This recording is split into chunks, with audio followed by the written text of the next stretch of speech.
20 দিন হয়ে গেল পশ্চিম এশিয়ায় ভয়াবহ যুদ্ধ চলছে, সংঘাত মেটার কিন্তু কোনো লক্ষণ নেই। আর তার মধ্যেই নিজেদের গ্যাস ফিল্ডে হামলার বদলা নিল ইরান।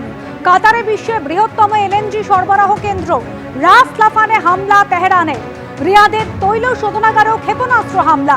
ইসরায়েলে লাগাতার ক্ষেপণাস্ত্র হামলা চালিয়ে যাচ্ছে ইরান। ইরানের নৌঘাঁটি লক্ষ্য করে হামলা চালিয়েছে ইসরায়েল। লেবাননেও আক্রমণ জারি রেখেছে ইসরায়েল। পশ্চিম এশিয়া জুড়ে সংঘর্ষে তেল এবং গ্যাস ক্ষেত্রগুলিতে একের পর এক হামলা হয়েছে। তেলের দাম বাড়ছে। বিশ্ববাজারে অপরিশোধিত তেলের দাম ব্যারেল প্রতি ছাড়িয়েছে $110।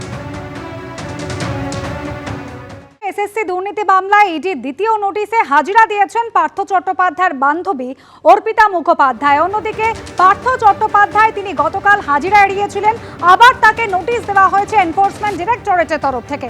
প্রকাশ সিনহা আমাদের প্রতিনিধি রয়েছেন আমাদের সঙ্গে টেলিফোন লাইনে। প্রকাশ, তাহলে আমরা দেখলাম যে অর্পিতা মুখোপাধ্যায় তিনি ইডি দপ্তরে এসে হাজিরা দিয়েছেন। তুমি জানো অর্পিতা মুখোপাধ্যায়কে 3 দিন আগেই তলব করা হয়েছিল এবং তিনি সেদিন প্রথম দিন তিনি হাজিরা এড়িয়েছিলেন। তিনি ইডি আধিকারিকদের জানিয়েছিলেন যে শরীর খারাপ থাকার জন্য তিনি আসতে পারছেন না। তারপরে আবার তাকে দ্বিতীয় নোটিশ পাঠানো হয় এবং সেই নোটিশে সাড়া দিয়ে আজকে সকাল 11টা নাগাদ আমরা দেখলাম অর্পিতা মুখোপাধ্যায় পার্থ চট্টোপাধ্যায়ের বান্ধবী, যার বাড়ি থেকে প্রায় 50 লক্ষ কোটি টাকা বাজেয়াপ্ত করেছিলেন প্রাথমিক নিয়োগ দুর্নীতি মামলা ইডি আধিকারিকরা, তিনি ইডি দপ্তরে হাজিরা দিয়েছেন এবং তাকে জিজ্ঞাসাবাদের প্রক্রিয়া শুরু করেছেন ইডি আধিকারিকরা। কিন্তু এবার জিজ্ঞাসাবাদ হচ্ছে এসএসসি নিয়োগ দুর্নীতি মামলায়, অর্থাৎ আগে যে মামলায় অর্পিতা মুখোপাধ্যায় বা পার্থ চট্টোপাধ্যায়কে গ্রেপ্তার করা হয়েছিল সেই মামলা ছিল প্রাথমিক নিয়োগ দুর্নীতি মামলা।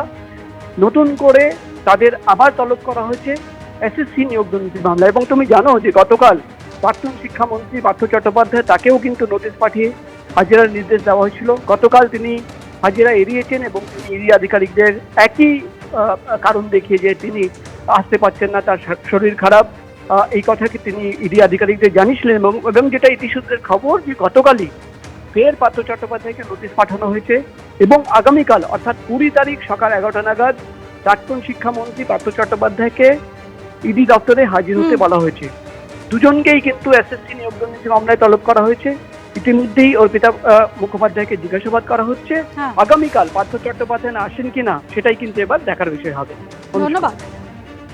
এবার বরানগরে প্রচার দেখাবো, সেখানে বিজেপি প্রার্থী সজল ঘোষ এবং তৃণমূল প্রার্থী সায়ন্তিকা বন্দ্যোপাধ্যায়। বরানগর পুরসভার 25 নম্বর ওয়ার্ডের শশীভূষণ লেন, সেখানে সজল ঘোষ প্রচার করছেন। অন্যদিকে তৃণমূল প্রার্থী সায়ন্তিকা বন্দ্যোপাধ্যায় তিনিও প্রচার চালাচ্ছেন, আর তার প্রচারের মূল বিষয় এসআইআর।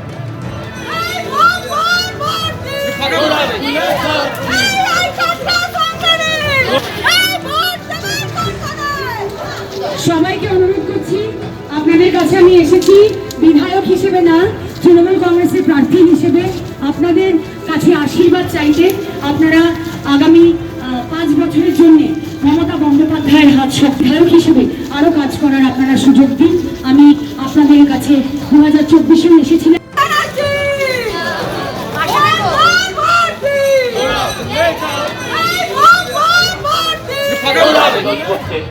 প্রার্থনা করছি হাত জোর করে, একবার সুযোগ দিন বিজেপিকেও, যদি ভালো লাগে তারপরে রাখবেন। প্রচারের সঙ্গে সঙ্গে কিন্তু কটাক্ষ পাল্টা কটাক্ষ চলছে। সজল ঘোষ তিনি প্রশ্ন তুলছেন সায়ন্তিকা বন্দ্যোপাধ্যায়ের উদ্দেশ্যে, তিনি বাঁকুড়ায় গিয়েছিলেন, এখানে কেন এসেছেন? অন্যদিকে সায়ন্তিকা বন্দ্যোপাধ্যায় তার উত্তর, আমি তো বাঁকুড়ায় ফিরে যাইনি, উনি বরানগরে হেরে গিয়ে আবার এখানে এসেছেন। সজল ঘোষ ওনাকে প্রশ্ন করুন, উনি বাঁকুড়ায় ন্যাড়া হয়েছিলেন, ওই বরানগরে এসছেন কেন? উনি অসভ্যতামি করলেন, আমায় অসভ্যতামি করতে হবে, আমার বাবা এটা শেখায়নি, আমার বাবা মা এটা শেখায়নি। ইস্যু উনি নিজেও ইস্যু। হ্যাঁ, তো আমি তো বাঁকুড়ায় আর ফেরত যাইনি দাঁড়ানোর জন্য। উনি তো বরানগর থেকে হেরে গেছেন, উনি তো আবার বরানগরে এসছেন। আমি তো ন্যাড়া একবার ছিলাম, বেলতলায় গেছিলাম, আর তো বেলতলায় যাইনি আমি তো বরানগরে দাঁড়িয়েছি। উনি তো হেরে গিয়ে আবার এসছেন এখানে। এবিপি আনন্দ, এগিয়ে থাকে, এগিয়ে রাখে।